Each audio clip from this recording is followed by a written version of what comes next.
Hello, Panda Boy here, and welcome to a Shadowverse video.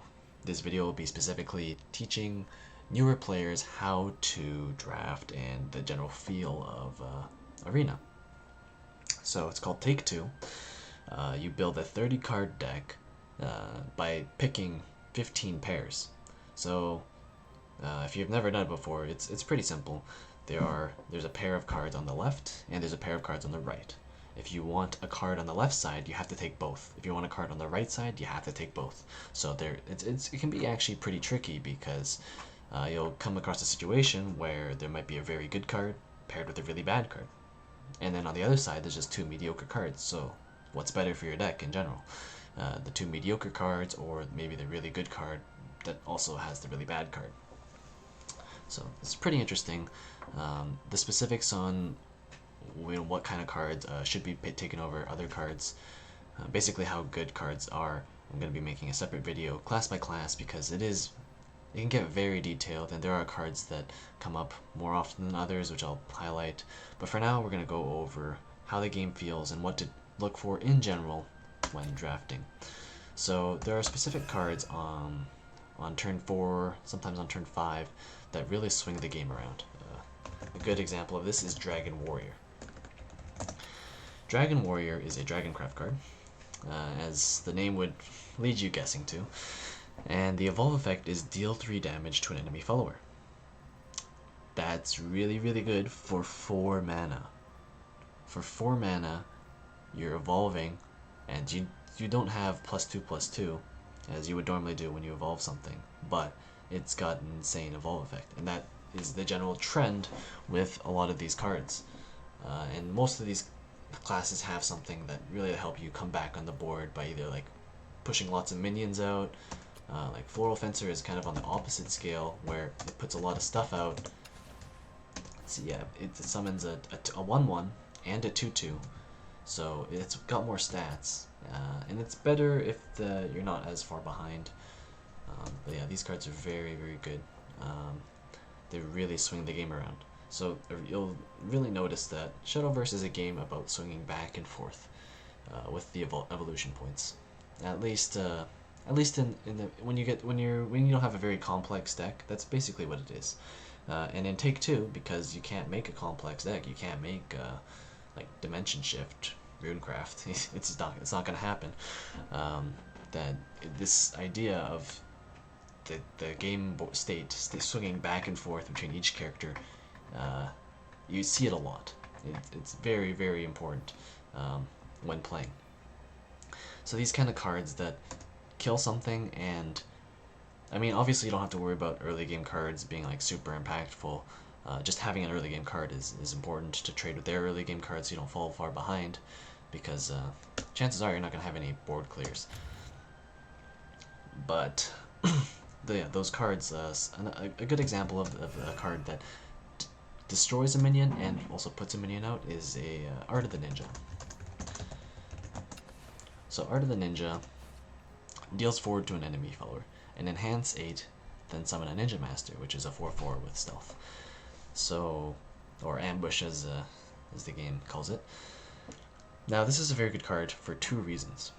One reason is on turn 8, you can use it to deal 4 damage and summon something, which is a very big deal for only 1 card. So it's got a lot of value to it just as a single card. But it's also got the benefit of it can be used on turn 3 to kill something on turn 3. You don't have to wait until turn 8 to use it. That flexibility is very nice to have. Because in Take Two, your curve's not going to be perfect. You're not always going to draw your 2 drops, your 3 drops. It's not always going to happen that way. Sometimes you just need to play, deal 4 damage to a 2 drop to get rid of it so that, you're not super far behind. I mean, obviously you're a bit sad when that happens, but it's something that you definitely will come across time and time again. So those kinds of cards are very good. Shadowcraft has a lot of them. Let's look at a Shadowcraft one actually. What's it called? What is it called?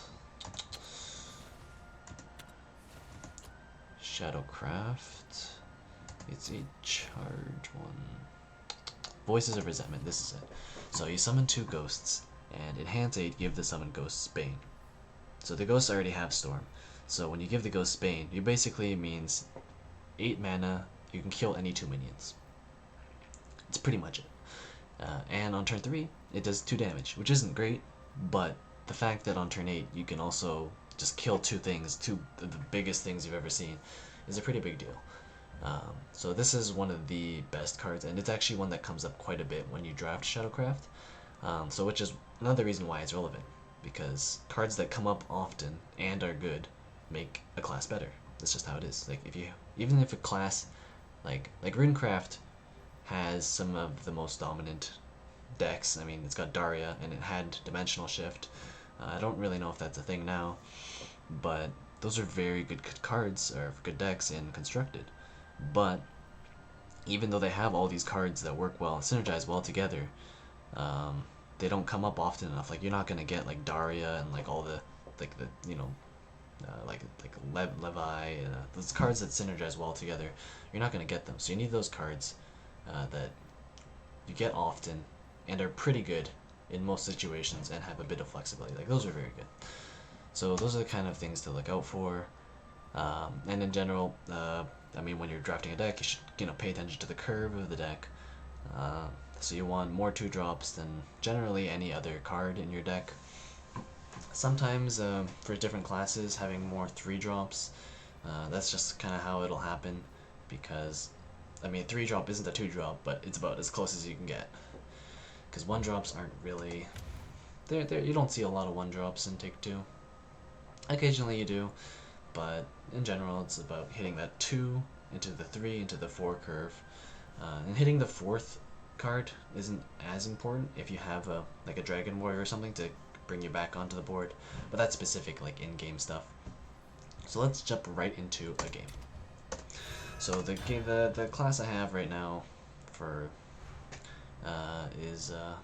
Take 2 is Shadowcraft.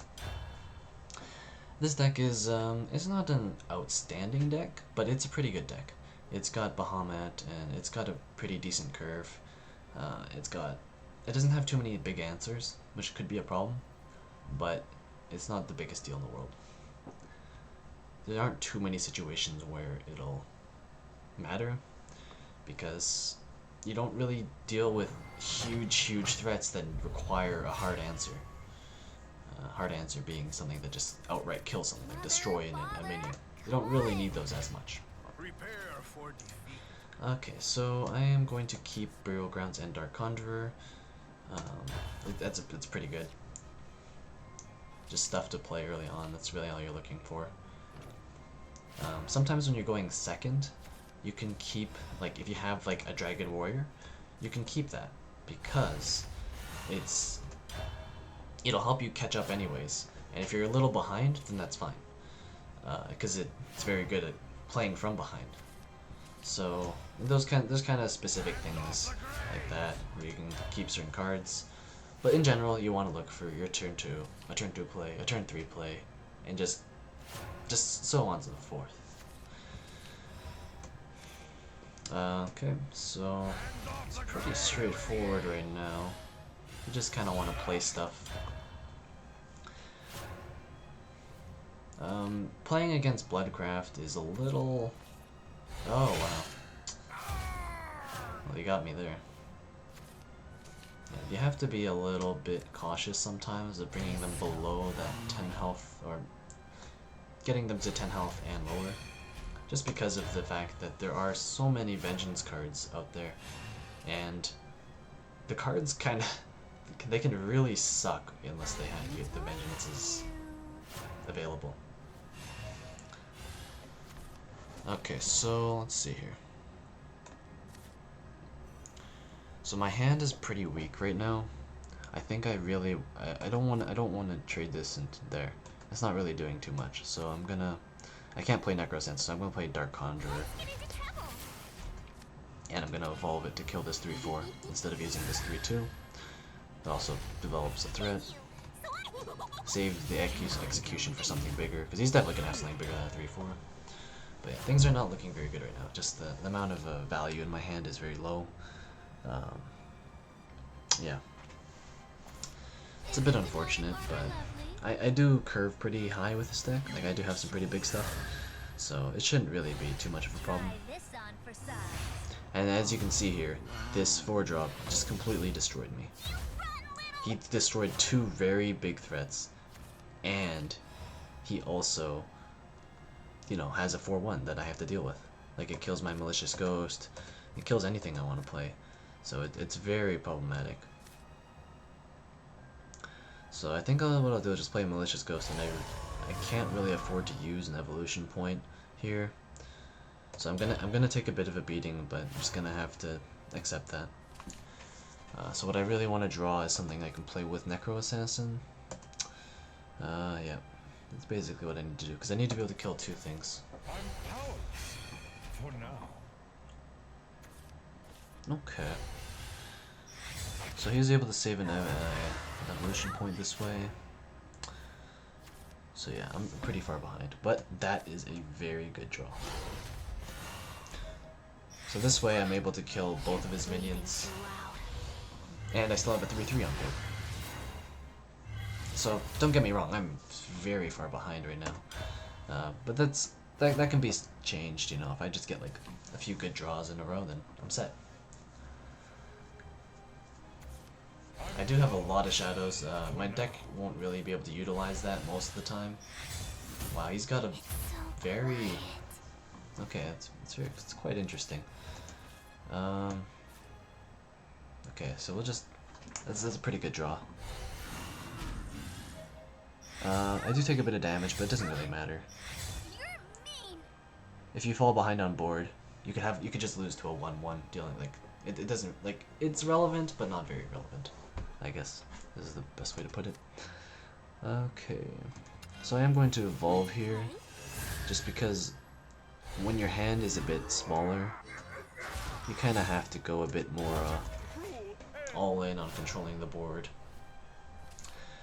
I have to basically hope that he plays just one large thing and then I can execution it. If he has a good answer for this, then I mean I have nothing, so going for me, so just gotta go for it. Push an advantage. Push this board advantage as much as I can. Oh wow. Okay, well that's pretty terrifying. So I know he has Bahamut now, which is not great for me.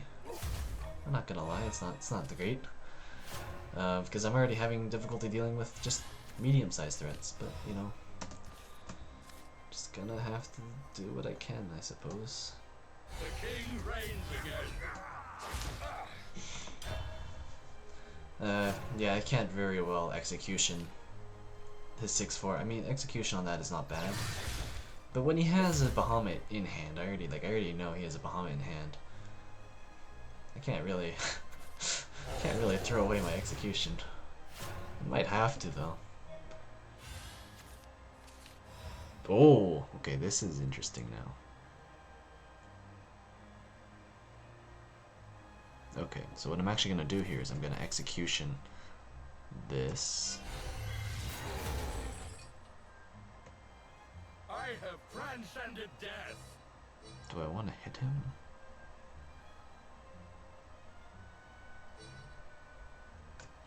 Now this is because I need him to Bahamut. I think he's more likely to Bahamut if I hit him in the face, because then he feels a little more pressured, like any damage could be lethal. So he might just play it safe, trade the 6/1 into my 5/5, and then play Bahamut. That's what I want him to do. So that way I can Bahamut his Bahamut. And if he doesn't have an answer for my Bahamut, then I'll win. Okay. So everything going according to plan here. I have to play Bahamut as opposed to Soul Grinder, just because if he has a removal for Soul Grinder, I lose. His Bahamut just hit me in the face, and that'll be that. Sinners be purged. Okay, so he does have an answer to my Bahamut. And he only had an answer because he is in Vengeance, so that, I mean, you can see there it might have been worth considering not hitting him, because they wouldn't have had an answer then. But Okay, so we're drawing pretty well right now, drawing basically all the high cost cards in our deck, which is good. So, even though I was behind the whole game, Bahamut's really helped me come back. Like, Bahammuting his Bahamut really helped. And I do have to end the game as quickly as possible, just because I am behind. Now, it was worth considering not getting him into vengeance range. But I don't know, I think pushing the damage is pretty good as well. Okay. Yeah, it was pretty suspicious actually. No, he didn't play. He basically didn't play anything.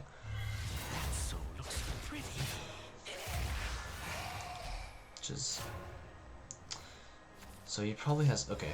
Well, it didn't matter in this case, but it might. Yeah, because if I hadn't hit him, then he'd be at 13 life, and he wouldn't have been able to get that evolution point. But it didn't end up mattering because I mean I just managed to draw lethal. Wow, that was really good actually. I drew like basically my entire top, top of my curve. Right when I started running out of cards. It's ridiculous actually. So yeah, it's very important to have those big cards, as well as those early game cards. So you just want a well-rounded deck. So let's take a quick look at the deck I have. And yeah, you got a little insight there on how insane Bahamut is in Arena. It's actually just nuts. I think Bahamut came with a card that I didn't really like, but I picked it because it's Bahamut. Oh wait, no, that's not what I wanted. Let's view the deck. So I have a Pact with a Nether God in here. I do have a hard removal with Execution. Necro Assassin's also kind of a hard removal. It's a bit harder to use. I have a Nephthys. Yeah, Bahamut was with Nephthys, so it's really hard to use her. But Bahamut is ridiculous. So yeah, just taking it.